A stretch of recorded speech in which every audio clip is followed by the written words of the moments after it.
नमस्कार, स्वागत है आप सभी का। मैं हूं कृतिका और देश का सबसे भरोसेमंद चैनल डीडी न्यूज पर लेकर हाजिर हूं आपका अपना पसंदीदा शो खबरों का सरपंच न्यूज पंच। और इस कार्यक्रम के जरिए हम आप तक हर रोज वो तमाम खबरें पहुंचाते हैं जिन पर रहती है हम सभी की नजर, क्योंकि न्यूज पंच में सिर्फ खबर नहीं होती बल्कि होती है हर खबर की पूरी पड़ताल। तथ्यों और आंकड़ों के जरिए आपको समझाते हैं खबर का हर एक बिंदु। और आज न्यूज पंच के जरिए जिन प्रमुख खबरों की करेंगे हम विस्तार से बात, जानेंगे लेटेस्ट अपडेट अपने संवाददाताओं से। सबसे पहले एक नजर उन प्रमुख खबरों पर यानी टॉप लाइन्स पर। और टॉप लाइन्स के जरिए सबसे पहली और प्रमुख खबर होगी बारूदी सामान देश दहलाने का प्लान। जी हां, इस समय अगर हम देखें तो जम्मू कश्मीर से लेकर गुजरात और वहां से दिल्ली लगातार ये पूरा प्लान इस समय नजर आ रहा है। और किस तरीके से आतंकियों की जो पूरी प्लानिंग है, जो पूरी साजिश है, उसका पर्दाफाश हो रहा है, बताएंगे इस खबर के बारे में विस्तार से आपको। लेकिन इसके साथ ही जो दूसरी प्रमुख खबर है वो है बीबीसी से जुड़ी हुई, जहां बीबीसी की साख पर इस समय एक दाग लग चुका है। और ये दाग जुड़ा हुआ है अमेरिका के राष्ट्रपति डोनाल्ड ट्रंप से। आखिर क्यों बीबीसी के 2 शीर्ष अधिकारियों की तरफ से इस्तीफा दिया गया है, क्या इस्तीफे के पीछे वजह है और कैसे ये लिंक करता है अमेरिकी राष्ट्रपति डोनाल्ड ट्रंप से, बताएंगे आपको इस खबर के बारे में भी विस्तार से। लेकिन इसके साथ जो तीसरी प्रमुख खबर वो है बच्चों से जुड़ी हुई, जहां बच्चों के सोशल मीडिया पर एक देश ने इस वक्त बैन लगा दिया है। और बैन लगाने के पीछे कई सारी वजह भी बताई गई है और कहा गया है कि 15 साल से कम उम्र के बच्चे सोशल मीडिया का इस्तेमाल नहीं कर सकते हैं। आखिर क्या इसके पीछे वजह बताई गई है और इसके साथ ही और कौन कौन से ऐसे देश हैं जहां पर सोशल मीडिया के इस्तेमाल करने पर बच्चों के लिए रोक है, बताएंगे वो भी इस खबर के बारे में विस्तार से आपको। चलिए शुरुआत करते हैं न्यूज पंच की पहली और प्रमुख खबर के साथ, जहां आपको बता दें कि अक्सर डॉक्टर को हम भगवान के रूप में देखते हैं, लेकिन फरीदाबाद का ये डॉक्टर नहीं बल्कि आतंकवादी निकला है। जी हां, चौंकिए नहीं। और इस डॉक्टर के घर से पुलिस ने एक नहीं, 2 नहीं बल्कि 360 किलोग्राम से ज्यादा विस्फोटक, असॉल्ट राइफल और भारी मात्रा में संदिग्ध सामान बरामद किया है, जिसकी तस्वीरें भी हम आपको दिखाएंगे। फिलहाल अब उसके पूरे नेटवर्क की जांच की जा रही है कि उसके नेटवर्क में और कौन कौन लोग जुड़े हुए, कौन कौन लोग शामिल हैं और किसकी क्या भूमिका है। और जिस डॉक्टर को इस वक्त पकड़ा गया है उस डॉक्टर का नाम है मुजम्मिल।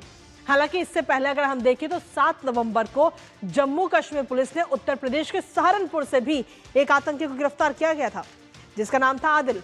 और अब उससे भी पूछताछ हुई तो कई सारे खुलासे उसने भी किए। इसके अलावा गुजरात की जब हम बात करें तो गुजरात में भी एटीएस ने बड़ी कार्रवाई करते हुए 3 संदिग्ध आतंकियों को गिरफ्तार किया है। जानेंगे लेटेस्ट अपडेट अपने संवाददाता से।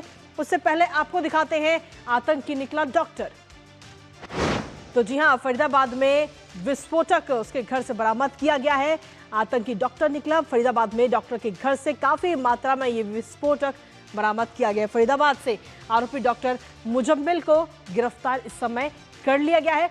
साथ ही आपको बता दें कि मुजम्मिल को गिरफ्तार किया गया और अल फला यूनिवर्सिटी में ये डॉक्टर मुजम्मिल जो है वो पढ़ाता था बच्चों को। और इसके घर से जैसे ही जांच की जानकारी मिली तो 360 किलो ज्वलनशील पदार्थ उसके घर से बरामद किया गया है। बताया जा रहा है कि अमोनियम नाइट्रेट होने की आशंका इस वक्त जताई जा रही है, जो पदार्थ बरामद किया गया और विस्फोटक बनाने में इसका इस्तेमाल किया जाता है। लेकिन साजिश क्या थी उसको लेकर अभी जांच इस वक्त की जा रही है। विस्फोटक के अलावा असॉल्ट राइफल भी बरामद की गई है, वॉकी टॉकी भी उसके घर से बरामद किया गया है। इससे पहले 7 नवंबर को सहारनपुर में भी एक आतंकी को गिरफ्तार किया गया था और जब उससे पूछताछ हुई तब उसने फरीदाबाद में इस डॉक्टर का नाम लिया, इसके घर की जानकारियां दी।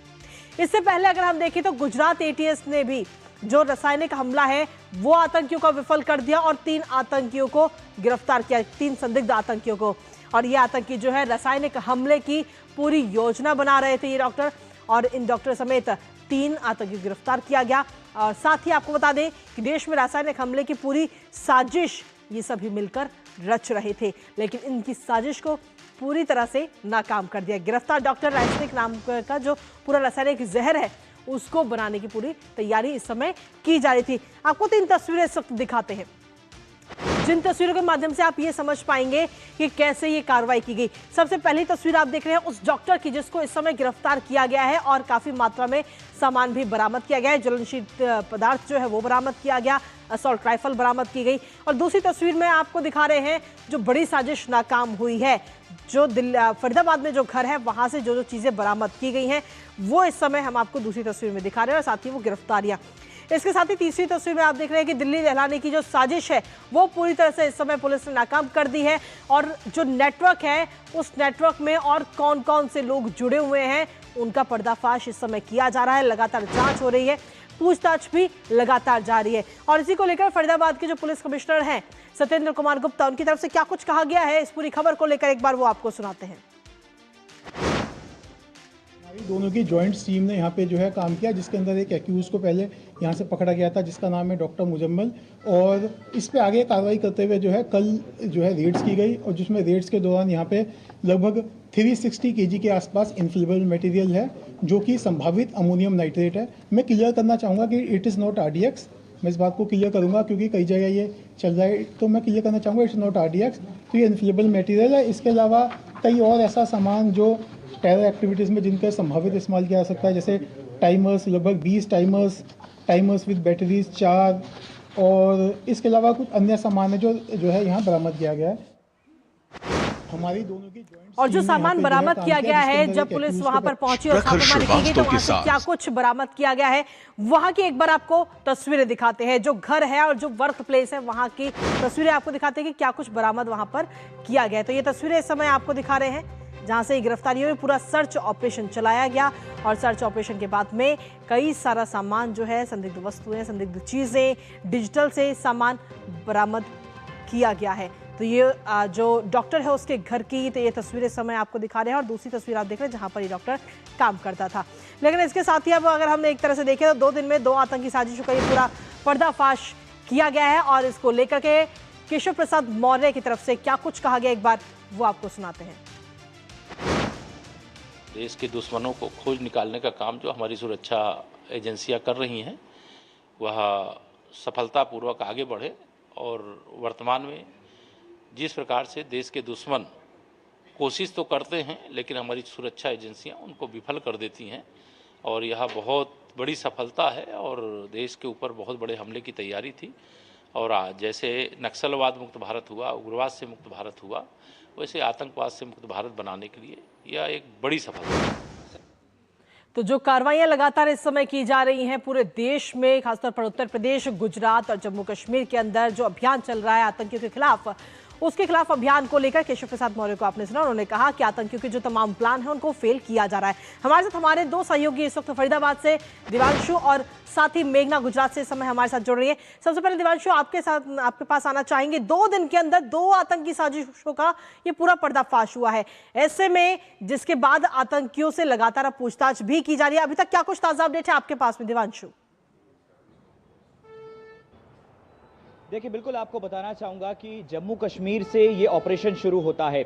दरअसल जम्मू कश्मीर को ये इनपुट मिला था कि फरीदाबाद में कुछ ऐसे लोग हैं जो कि भारत विरोधी गतिविधि में शामिल हो सकते हैं और उनके पास संदिग्ध सामान हो सकता है, जिसके बाद जम्मू कश्मीर पुलिस ने फरीदाबाद पुलिस से संपर्क किया और कहीं ना कहीं जो है फरीदाबाद में कई जगह छापेमारी की गई।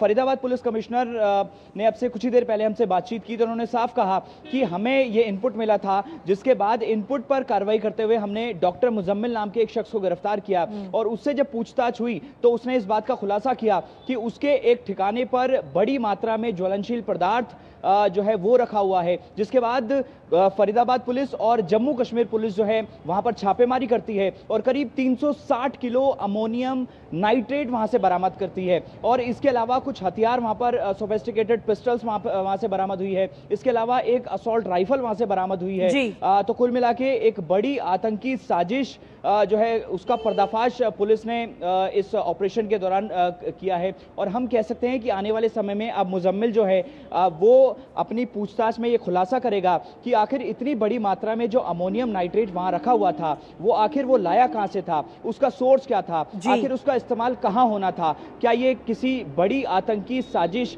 का कोई हिस्सा तो नहीं था। ये तमाम सवाल के जवाब जो हैं वो आने वाले समय में मुजम्मिल जो है पुलिस के सामने उगलता हुआ नजर आएगा। और अब आने वाले समय में न केवल फरीदाबाद पुलिस और इसके अलावा जम्मू कश्मीर पुलिस मुजम्मिल से पूछताछ करेगी, बल्कि तमाम जितनी सेंट्रल एजेंसियां हैं वो भी मुजम्मिल से पूछताछ करती हुई नजर आएगी। लेकिन इन तमाम जितना सामान है उस पर अगर हम गौर करें तो कहीं ना कहीं इससे आईईडी की बू आती है। अगर हम आईईडी की प्रिपरेशंस की बात करें तो उसमें कहीं ना कहीं केमिकल का इस्तेमाल होता है और इसके अलावा बैटरी और टाइमर का इस्तेमाल होता है, ट्रिगर के लिए रिमोट का इस्तेमाल होता है। तो ये तमाम सामान भी हम कह सकते हैं कि मुजम्मिल के ठिकाने से बरामद हुआ है। तो अब आने वाले समय में मुजम्मिल अपनी पूछताछ में खुलासा करेगा कि आखिर ये तमाम सामान वहां पर क्यों रखा गया था। जी चलिए, आपके पास में देवांशु वापस आएंगे क्योंकि इस पूरी खबर से जुड़े और भी कई सारे सवाल हैं जिनके जवाब हम आपसे जानना चाहेंगे। लेकिन उससे पहले मेघना का रुख कर लेते हैं जो इस वक्त गुजरात के अहमदाबाद से हमारे साथ जुड़ी हैं सीधा। मेघना, गुजरात एटीएस को भी बड़ी सफलता मिली जहां 3 संदिग्ध आतंकियों को गिरफ्तार किया गया जो रासायनिक हमले की पूरी साजिश रच रहे थे। क्या कुछ अपडेट्स हैं आपके पास में? देखिए, 3 आतंकवादी जिनको गिरफ्तार किया गया है उनमें से जो एक शख्स है वो हैदराबाद का रहने वाला है और इसमें महत्वपूर्ण बात यह है कि वो एमबीबीएस की डिग्री उसके पास है, उसने चाइना से एमबीबीएस किया है। और अहमद मोइनुद्दीन सैयद, इस व्यक्ति के पास से 4 लीटर कैस्टर ऑयल बरामद हुआ है। 10 लीटर की एक बोतल में 4 लीटर कैस्टर ऑयल बरामद हुआ है और उसके साथ ही काफी केमिकल्स बरामद हुए हैं, इक्विपमेंट्स बरामद हुए हैं और सभी वो चीजें बरामद हुई हैं जो कि वो एक टॉक्सिक जो जहर है रेजिन वो बनाने के लिए जरूरी है। उसके अलावा देखें तो इस एक टिप ऑफ मिला था गुजरात एटीएस को, जिसके बाद विशेष टीम्स बनाई गई और उस अहमदाबाद महसाणा हाईवे पे अडालज एक टोल टैक्स आता है, उसके टोल प्लाजा के पास ही वहां पर इसे एक फोर्ड, सिल्वर कलर की फोर्ड गाड़ी में वहां पर इसे गिरफ्तार किया गया, इसको पकड़ा गया है वहां से। उसके बाद ये भी पता चला है कि ना केवल जहर बनाने की प्रक्रिया में ये संलिप्त था, जहर बना रहा था, लेकिन उसके साथ ही हथियारों के भी एक्सचेंज हो रहा था। इसका जो एक सहयोगी है वो अफगानिस्तान से है और इसको जो भी हथियार मिलते थे वो राजस्थान बॉर्डर से सप्लाई हो रहे थे, लेकिन जिन लोगों ने इसे सप्लाई किया है उन्हें ड्रोन के जरिए पाकिस्तान से ये हथियार मिल रहे थे। तो ये भी हम देख सकते हैं कि बहुत बड़ा नेक्सस है और 17 तारीख तक की रिमांड मिली है, जिससे पूछताछ के बाद और अधिक जानकारी मिल सकेगी कि कौन कौन से इलाके इसके टारगेट थे। क्योंकि एटीएस का यह भी कहना है कि लखनऊ, दिल्ली, गुजरात, इन सभी जगहों पर ये इस व्यक्ति ने और इसके साथ जो भी लोग संलिप्त हैं, आईएसआईएस से ये जुड़ा हुआ है ये व्यक्ति और अलग अलग मॉड्यूल से ये तीनों में लोग जुड़े हुए हैं आईएसआईएस के। तो इन लोगों ने इन जगहों की, दिल्ली, लखनऊ और गुजरात, इन सभी जगहों की इन्होंने रेकी की है। तो कौन से इलाके इनका टारगेट थे, ये जहर क्यों बना रहे थे, क्योंकि ये जो जहर है वो काफी पोटेंट है। कैस्टर सीड्स में होता है ये जहर और इनहेल करने से भी और खाने से भी और इसके इस्तेमाल से ये बहुत ही लीदल हो सकता है। तो ये भी जानना है कि क्या इनकी मोडस ऑपरेंडी थी और ये किन इलाकों को कुल मिलाकर अगर हम देखें तो कई सारे सवाल ऐसे हैं जिनके जवाब अब इन तीनों आतंकी देते हुए नजर आएंगे और इसके बाद में कहीं ना कहीं कई सारे खुलासे भी होंगे। नजर आप लगातार बनाए रखिएगा। हमारे साथ में इस वक्त अनंतनाग से हमारे सहयोगी जावेद भी जुड़ गए हैं। जावेद, ये जो पूरी कार्रवाई हुई है, जो पूरा अभियान है वो जम्मू कश्मीर पुलिस की तरफ से चल रहा है, आखिर किस तरह से आतंकियों के खिलाफ इस पूरे अभियान को चलाया जा रहा है और आगे क्या कुछ कदम उठाए जा रहे हैं? जावेद जी, अगर हम इस पूरे एपिसोड की बात करें, अभी जो अथॉरिटीज है वो सिम ऑपरेटर्स पे जो है शिकंजा कस रही है। ये देखना होगा कि जो सिम ऑपरेटर्स है पूरे जम्मू कश्मीर की अगर हम बात करें, खासकर दक्षिणी कश्मीर या फिर नॉर्थ कश्मीर, सेंट्रल कश्मीर की बात करें, ये भी अब सिक्योरिटी फोर्सेस की तरफ से ये प्रिकॉशंस भी लिए जा रहे हैं जो सिम ऑपरेटर्स हैं कि वो सिम जो प्रोवाइड करते हैं कस्टमर्स को, किन के नाम पे वो सिम्स हैं, कहीं उन सिम्स का कनेक्शन जो है वो इस तरह की गतिविधियों के साथ तो नहीं है।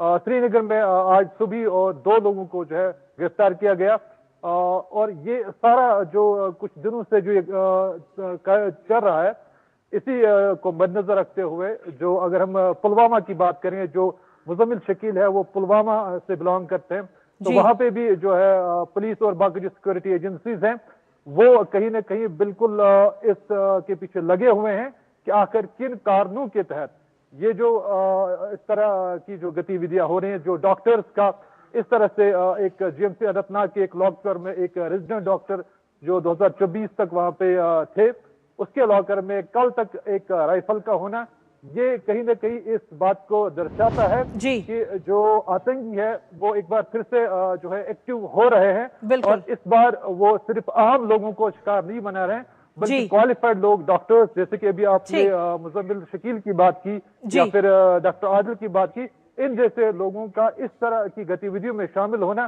कहीं ना कहीं इस बात को दर्शाता है कि जो आतंकी है वो किसी बड़े प्रोग्राम के फिराक में थे। जी बिल्कुल, और कहीं ना कहीं लेकिन लगातार जिस तरीके से गिरफ्तारियां हो रही हैं संदिग्ध आतंकियों की, ये जरूर कहा जा सकता है कि वो चाहे कितनी भी प्लानिंग कर ले, लेकिन हमारे देश की एजेंसियां भी पूरी तरह से सतर्क हैं और उनके तमाम जो प्रयास हैं, जो तमाम वो कोशिशें कर रहे हैं देश को दहलाने की, उन तमाम साजिशों को नाकाम करती हुई हमारे देश की एजेंसियां नजर आ रही हैं। फिलहाल मेघना, दिवांशु और साथ ही नावेद, आपका बहुत बहुत शुक्रिया तमाम जानकारी और अपडेट्स हमारे साथ साझा करने के लिए। इसी के साथ चलिए अब अगली महत्वपूर्ण खबर का रुख कर लेते हैं, जहां आपको बता दें खबरों में आगे बढ़ते अब रुख करते हैं ब्रिटिश सरकारी प्रसारक बीबीसी से जुड़ी हुई महत्वपूर्ण खबर का, जहां अचानक से बड़े टॉप अधिकारियों ने एक के बाद एक 2 इस्तीफे दे दिए।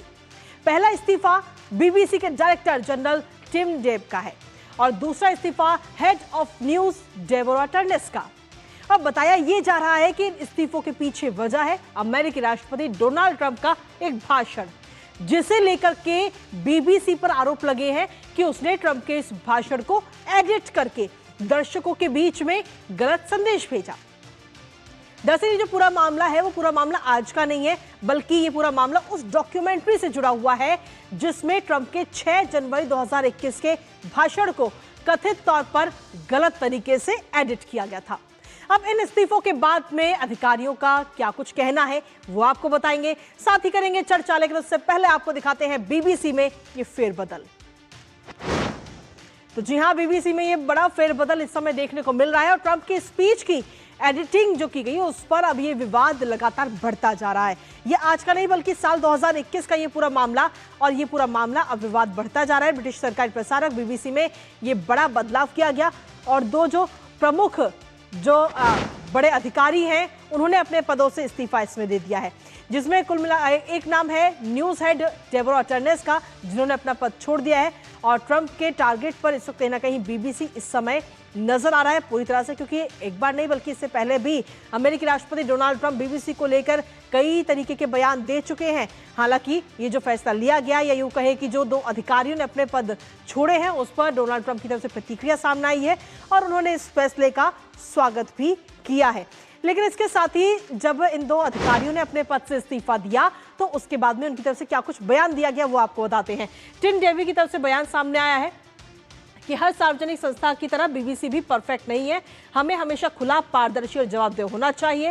हालांकि ये मेरे इस्तीफे का एकमात्र कारण नहीं है, लेकिन बीबीसी न्यूज को लेकर चल रही मौजूदा बहस ने स्वाभाविक रूप से मेरे निर्णय को प्रभावित किया है। इसके आगे उन्होंने लिखा कि कुल मिलाकर बीबीसी अच्छा प्रदर्शन कर रहा है, लेकिन कुछ गलतियां हुई हैं और डायरेक्टर जनरल के तौर पर इसकी अंतिम जिम्मेदारी मेरी है। तो ये बयान दिया गया है। लेकिन इसके साथ ही जो डेबोरा टर्नेस है उनकी तरफ से भी बयान सामने आया है और डेबोरा टर्नेस की तरफ से कहा गया कि अब विवाद उस स्तर तक पहुंच गया जहां ये बीबीसी की साख को नुकसान पहुंचा रहा है। आखिरी जिम्मेदारी मेरी है, सार्वजनिक जीवन में लीडर को पूरी तरह जवाबदेह होना चाहिए और यही कारण है कि मैं अपना पद छोड़ रही हूँ। कुछ गलतियां हुई, लेकिन मैं बिल्कुल साफ करना चाहती हूँ कि हाल में बीबीसी न्यूज पर संस्थागत रूप से पक्षपाती होने का आरोप पूरी तरह से गलत है। तो इस तरीके की ये जो जवाब है, जो सफाइयां हैं, वो इस वक्त दी गई है बीबीसी के जो 2 बड़े अधिकारी जिन्होंने अपने पद से इस्तीफा दिया। लेकिन इसके साथ ही कई सारे सवाल भी इस समय खड़े हो रहे हैं। अब ऐसे में इजराइल के जो विदेश मंत्रालय है उनकी तरफ से भी बयान इस वक्त सामने आया है और विदेश मंत्रालय की तरफ से जो बयान है उसमें कहा गया कि बीबीसी के डायरेक्टर जनरल का इस्तीफा इस बात को उजागर करता है कि बीबीसी की इजराइल कवरेज में लंबे समय से गहराई तक जमी पक्षपात की प्रवृत्ति रही है।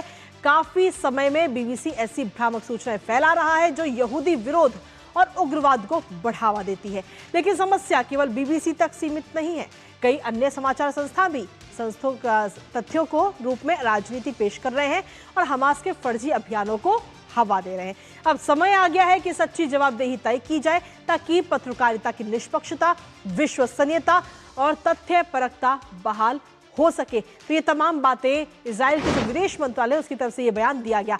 आखिर ये पूरा विवाद क्या था जिसको लेकर 2 अधिकारियों को अपना पद छोड़ना पड़ा? दरअसल पैनोरामा डॉक्यूमेंट्री को लेकर ये पूरा विवाद हुआ था। साल 2021 में जो भाषण अमेरिकी राष्ट्रपति डोनाल्ड ट्रंप की तरफ से दिया गया, उस डॉक्यूमेंट्री में गलत तरीके से इसको एडिट किया गया। भाषण के 2 अलग अलग हिस्सों को एक साथ जोड़ा गया और जिससे कहीं ना कहीं अमेरिकी राष्ट्रपति डोनाल्ड ट्रंप की जो छवि है उसको खराब करने की कोशिश हुई और ये पूरा आरोप बीबीसी के ऊपर लगाया गया व्हाइट हाउस की तरफ से। एडिटेड जो भाषण था उसमें ट्रंप पर दंगा भड़काने का ये झूठा आरोप लगाया गया, क्योंकि ये 2 हिस्सों को एक साथ जोड़ करके इस भाषण में दिखाया गया इस डॉक्यूमेंट्री में। जबकि डोनाल्ड ट्रंप ने शांतिपूर्ण प्रदर्शन की बात कही थी उसमें कि शांतिपूर्ण प्रदर्शन होना चाहिए, लेकिन जो मैसेज दिया गया वो कुछ और था। अब ऐसे में बीबीसी के जो आंतरिक मेमो के प्रकाशन के बाद में आलोचना भी काफी ज्यादा हुई। व्हाइट हाउस ने भी बीबीसी को 100% फेक न्यूज करार दिया है। हमारे साथ हमारी सहयोगी जेसिका इस वक्त जुड़ रही है ताजा अपडेट के लिए। सीधा रुक करते हैं इस वक्त जेसिका, सीधे तौर पर देखें तो बीबीसी के 2 शीर्ष अधिकारियों के इस्तीफे के पीछे डोनाल्ड ट्रंप का भाषण मुख्य वजह है, आप देखती है, या फिर कोई और कारण भी इसके बीच में नजर आता है? और साथ ही ये भी आपसे जानना चाहेंगे कि क्या ये माना जाए कि अमेरिकी राजनीति का जो असर है वो ब्रिटिश मीडिया पर पहुंच गया है? देखिए, इस चीज़ से एक बात साफ होती है कि बीबीसी जिस तरीके की पत्रकारिता का मुख्य रूप लेता आया है काफ़ी सालों तक, उस पर अब विवाद छिड़ चुका है। क्या ये उसकी पत्रकारिता जो है विश्वसनीयता या फिर नैतिकता को ध्यान देती है, और किस तरीके से बीबीसी अपनी जो खबर है दुनिया और देश के सामने रखता है। जहाँ तक डोनाल्ड ट्रंप की बात करें, उनका ये जो इल्ज़ाम लगाया गया था बीबीसी पर, ये बीबीसी एक पहला ऐसा न्यूज़ ऑर्गेनाइजेशन नहीं है जिस पे ये इल्ज़ाम लगाया गया। सीबीसी पे भी लगाया गया था ये इल्ज़ाम, और ये सीबीएस माफ़ कीजिएगा उस पर भी लगाया गया था, और एबीसी नेटवर्क पर भी लगाया गया था, जहां कमला हैरिस की जो स्पीच थी और जो उनका जो इंटरव्यू था वो इस तरीके से एडिट किया गया था जिससे एक मिसलीडिंग नैरेटिव दुनिया को देखने को मिला। उसके तहत डोनाल्ड ट्रंप ने, लेकिन इस वाले इंटरव्यू की और डॉक्यूमेंट्री की जो आप बात करें पैनोरामा में, इसमें साफ दिखता है कि डोनाल्ड ट्रंप का जो बयान है 6 जनवरी को जो उन्होंने दिया था कैपिटल हिल से, जिसके ऊपर उन पर इल्ज़ाम भी लगा था इंसरेक्शन का और राइट्स भी हुए थे, उस क्लिप को माना जा रहा है और प्रूव भी कर दिया गया है कि वो एडिटेड था। तो यहाँ बीबीसी की गलती एकदम दिखती है साफ साफ। और इस मामले में बीबीसी के डायरेक्टर्स, और जैसे कि आपने देखा टिम डेवी का रेजिग्नेशन आया, उन्होंने अपने इस्तीफे में ये भी बोला कि कई चीज़ें ऐसी हैं जो बीबीसी के मॉरल कोड ऑफ कॉन्डक्ट को सूट नहीं करती, और इस ऐसी सिचुएशन में उनको लगता है कि उनको अपना इस्तीफ़ा देना ही बेहतर रहेगा। तो इस वजह से ये डोनाल्ड ट्रंप की जो एलिगेशंस थे, जो इल्ज़ाम थे, वो बिल्कुल सही थे बीबीसी की तरफ। और ये एक चीज़ भी बयान करता है फ़िलहाल जिस तरीके से बीबीसी अपनी खबर दिखाता है और एक निष्पक्ष रूप रखता है दुनिया के सामने, ये भी एक बात दर्शाता है कि एक अकाउंटेबिलिटी जिसे कहते हैं, चेक्स एंड बैलेंसेस जिसे कहते हैं, वो बीबीसी अभी भी मेंटेन कर रहा है। लेकिन आप देखें पिछले कुछ महीनों में और सालों में बीबीसी के जो सीनियर लीडरशिप है उस पर काफ़ी दबाव भी लगाया गया था, क्योंकि सेक्शुअल हरासमेंट एलिगेशंस भी काफ़ी सारे निकल कर आए थे, ऐसे काफ़ी सारे मुद्दे भी आए थे और रिपोर्ट्स भी दर्ज की गई थी। तो ऐसे में देखा जाए तो बीबीसी की जो एक इमेज है उसने थोड़ा हिट तो लिया ही, लेकिन उसके साथ साथ इस समय एक मेजर के तहत जो ये इस्तीफे आए हैं, ये यही बात दर्शाते हैं कि बीबीसी इस बार कम से कम गलती ज़रूर कर बैठा, और ये एक ऐसी गलती थी जिसके लिए भरपाई और अब वो उसके डायरेक्टर्स इस्तीफे के तौर पर दी गई है। चलिए, बहुत बहुत शुक्रिया तमाम जानकारी और अपडेट्स हमारे साथ साझा करने के लिए जेसिका, इस महत्वपूर्ण खबर से जुड़ी हुई। और इसी के साथ चलिए अब रुक कर लेते हैं हमारी तीसरी महत्वपूर्ण खबर का। आज की डिजिटल दुनिया में सोशल मीडिया बच्चों और युवाओं की लाइफ का जरूरी हिस्सा तो बन चुका है। फिर चाहे वो फेसबुक हो, इंस्टाग्राम हो, टिकटॉक हो और यूट्यूब जैसे प्लेटफॉर्म अब किसी मनोरंजन के साधन नहीं रहे, बल्कि बच्चों के सोच, उनके इमोशन और व्यवहार पर भी गहरा असर डाल रहे हैं। सोशल मीडिया बच्चों को सुविधा तो देता है, लेकिन इस सुविधा के साथ खतरे भी बड़े हैं, जैसे साइबर बुलिंग हो गया, स्क्रीन की एक लत हो गई, मेंटल हेल्थ की दिक्कतें हो गई और बच्चों की प्राइवेसी का सबसे बड़ा खतरा।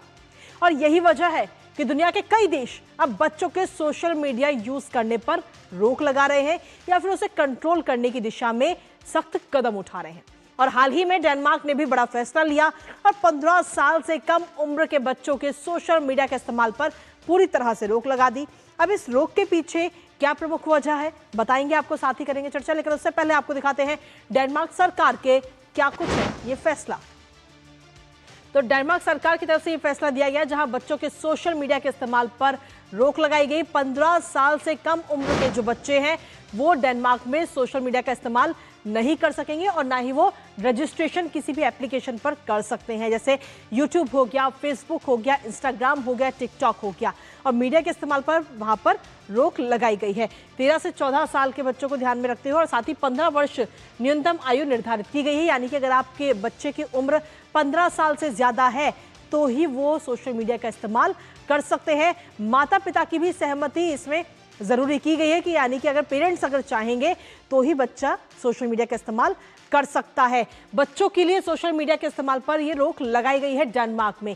लेकिन इसके साथ ही डिजिटल खतरों से किस तरीके से बचाव होगा वो भी आपको बता दें, क्योंकि आपत्तिजनक जो सामग्री है उसकी समीक्षा की जाएगी। ऐसे में जो बच्चों तक नहीं पहुंचनी चाहिए उसको ध्यान में रखते हुए कदम उठाया गया।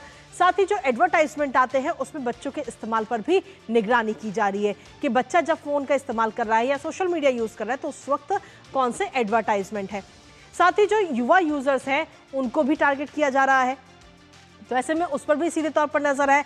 जो हानिकारक कंटेंट है उससे भी वैश्विक चिंताएं जो है वो बढ़ती हुई इस समय नजर आ रही है और इन तमाम जो खतरे हैं उनसे डेनमार्क में बच्चे दूर रहेंगे। सोशल मीडिया के दुरुपयोग की भी निगरानी की जाएगी। और साथ ही आपको बता दें कि डेनमार्क जो देश है वो रोक लगाने वाला पहला EU देश इस समय बन चुका है जिसने ये बड़ा कदम उठाया बच्चों के भविष्य को ध्यान में रखते हुए। आखिर इस पूरे मामले को लेकर के डेनमार्क के जो डिजिटलीकरण मंत्री हैं उनकी तरफ से क्या कुछ कहा गया है वो आपको एक बार सुनाते हैं।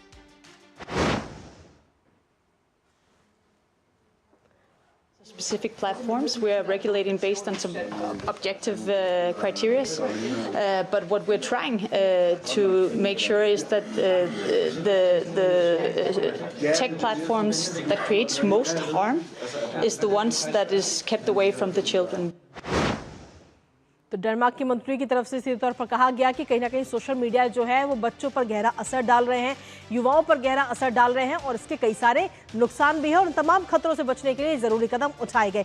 लेकिन इसके साथ ही डेनमार्क के अलावा आखिर कौन कौन से ऐसे देश हैं जहां पर सोशल मीडिया पर बैन लगाया गया है वो आपको दिखाते हैं। इसमें सबसे पहला देश आता है ऑस्ट्रेलिया, जहां पर आपको बता दें कि पिछले साल ऑस्ट्रेलिया की तरफ से ऑस्ट्रेलिया में भी इस तरीके का बैन लगाया गया था पिछले साल और बच्चों के भविष्य को ध्यान में रखते हुए ये बड़ा कदम उठाया गया था।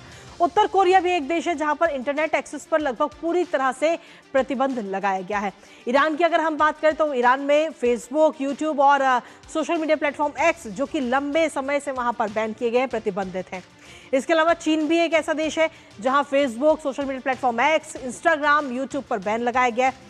और पिछले साल ऑस्ट्रेलिया ने बैन लगाया था। 16 साल से कम उम्र के लिए सोशल मीडिया प्रतिबंधित किया गया था वहां ऑस्ट्रेलिया में और मानसिक स्वास्थ्य के लिए को ध्यान में रखते हुए बड़ा कदम वहां पर उठाया गया था। तो ये तमाम वो देश हैं जिनकी तरफ से सोशल मीडिया को ध्यान में रखते हुए कदम उठाए गए हैं और बच्चों के इस्तेमाल पर रोक लगाई गई है जिससे उनके भविष्य का ध्यान रख सके और तमाम जो खतरे हैं सोशल मीडिया के यूज करते हुए उन खतरों से बचाव हो सके, बच्चों पर इसका कोई गहरा प्रभाव न पड़े, इन तमाम चीजों को ध्यान में रखते हुए ये महत्वपूर्ण कदम उठाए गए हैं। और इसी के साथ फिलहाल न्यूज पंच में मुझे और हमारी पूरी टीम को दीजिए अनुमति। कल सुबह 10:30 बजे फिर होगी आपसे मुलाकात कुछ और महत्वपूर्ण खबरों के साथ। तब तक के लिए नमस्कार।